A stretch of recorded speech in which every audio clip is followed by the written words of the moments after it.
Okay, well, I'm Lisa Lucas Burke, Vice Mayor in the City of Portsmouth. I'm running for mayor, and I am 61 years old. And why are you deciding to run for mayor after, what, 2 terms on council? Two terms on Yeah. the council, so completing this year will be 8 years on the council, 4 of those years which have been as a vice mayor.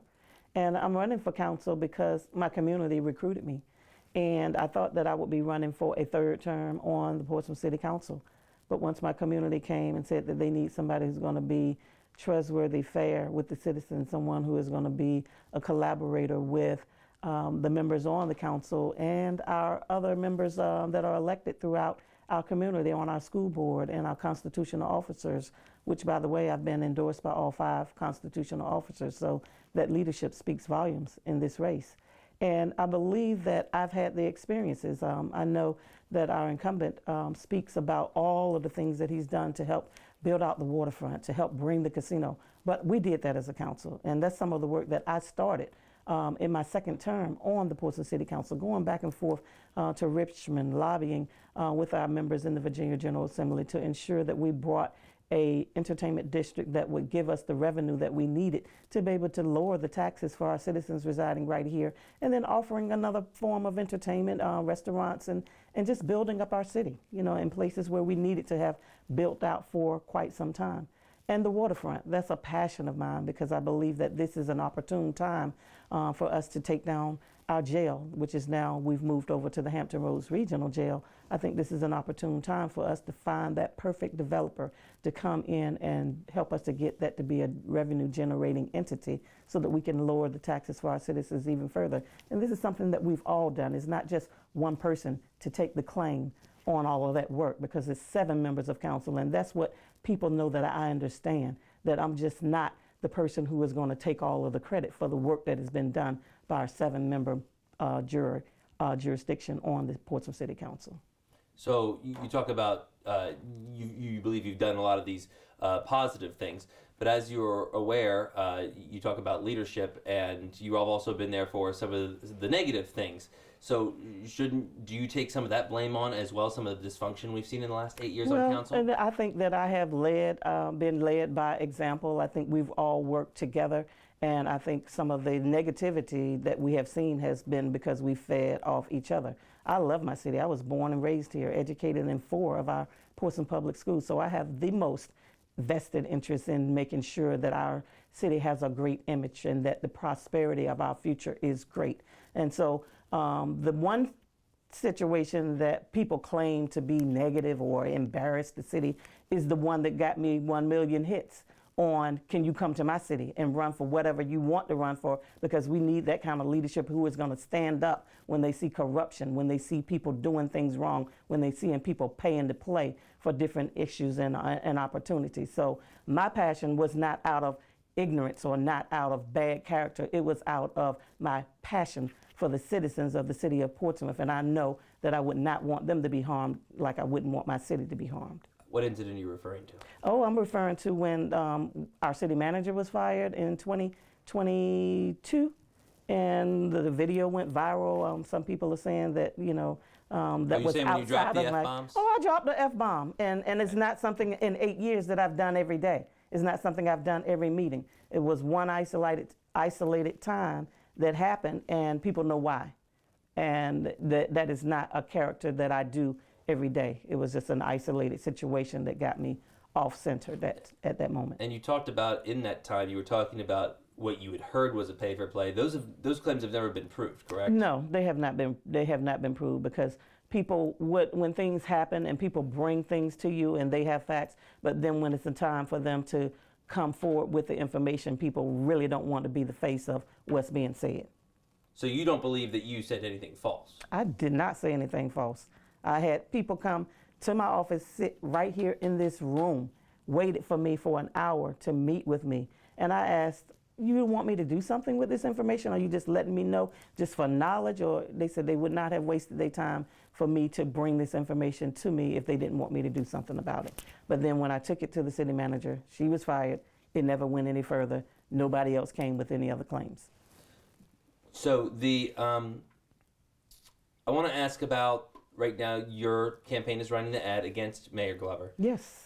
talking about the situation with the former city auditor as well as the Elizabeth Manor Country Yes. Club. Yes. Did you know any of that was going on yourself? Did you know it was being untaxed? Had no clue. Had no clue. And the reason why 5 of our members, all of us, opted to fire the city assessor at that time is for different reasons. We had an influx of citizens that come in that were outraged about their personal property taxes, about the assessment on their home. And it was found that the assessment on those homes was done incorrectly. And we agreed as a council to let that assessor go. With some other things, we hadn't had our camera system up and operating. There had been some situations inside of the office that were brought to our attention. We had no clue that there was an Elizabeth Manor issue with open space and that taxes hadn't been paid and that they had been abated or rebated for years until it was brought to our attention through that assessor after he was fired. So the mayor says that I fired him too. Well, it wasn't just me. It was 5 members of council. Whitaker was the only one who voted against that, and Barnes didn't even show up that day. Do you think that you share in any of the responsibility of should have known that that was happening? Well, how would we know? I mean, because this is not our day-to-day operation. We don't indulge into the day-to-day operation of any of our appointees. And so this is the first year that I had heard about open space. So learning more about what it is now and how it has been applied. And to now that it's brought to the table, it has been done for years and years and years and years. And the only assessor that didn't do it was Mr. Dorsey. And when he didn't do it, then that's when the pressure came on. Why aren't you doing this? We've had this done for years and years and years over. Do you believe, is there a shadow government in this town? Well, I don't believe that. I mean, could you expand on that? I mean, you know that something wasn't done and there were people that put pressure.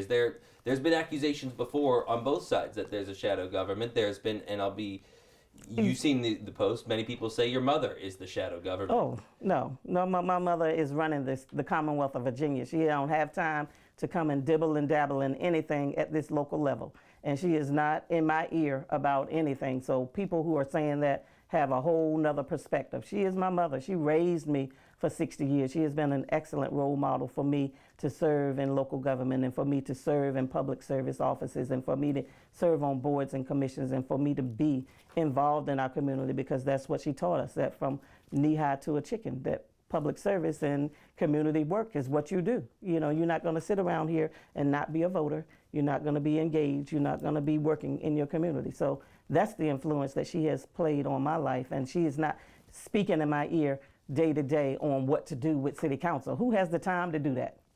Now, but I do believe there is a shadow government, because I believe that this issue happened one time before with our former city assessor, Miss Janie Culpepper, when that situation came up where she was asked to abate a property, and it didn't carry through. And then when we found out later that it was just a misunderstanding. So I think that was swept under a rug as well.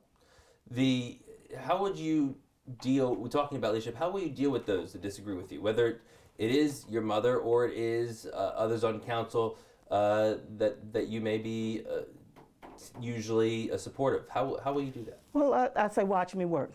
I say get to know me. The people that are saying those kinds of things has probably never had a 10-minute conversation with me. And those people who finally do have a different conversation, a 10-minute conversation, a 5-minute conversation with me, find out that, hey, you do have your own agenda. You know, your senator is your mother, and she has her perspectives on what state government should be, and you're a totally different person here at the local level. I've had people to say that to me. So I dare people, I encourage people to come and learn me, to learn who I am as a leader, and you will see that there's 2 different styles of governing.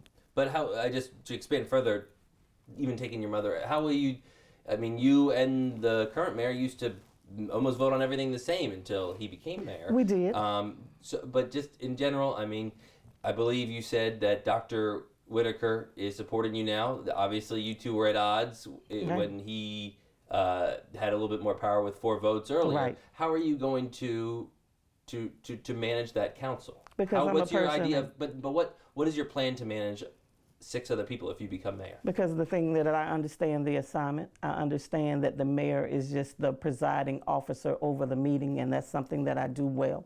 As a past president of my local sorority for 4 years, as a past president of the Girls Inc. Center for Youth, as a past executive director of organizations, as a chair of the Economic Development Authority, as the current chair of the Virginia First Cities. I know how to preside over meetings. I know how to work collaboratively with members, whether it's 10 or 200, because I've done that in all of the organizations that I've been engaged in. And as a matter of fact, people have told me that you will bring the civility back to the council that we need to see. I was been endorsed by 2 former mayors, John Rowe and Gloria Webb, the first woman to serve as mayor. And she said, "What took you so long? We've needed you for so long." And I wasn't ready until my community asked me to serve in this capacity.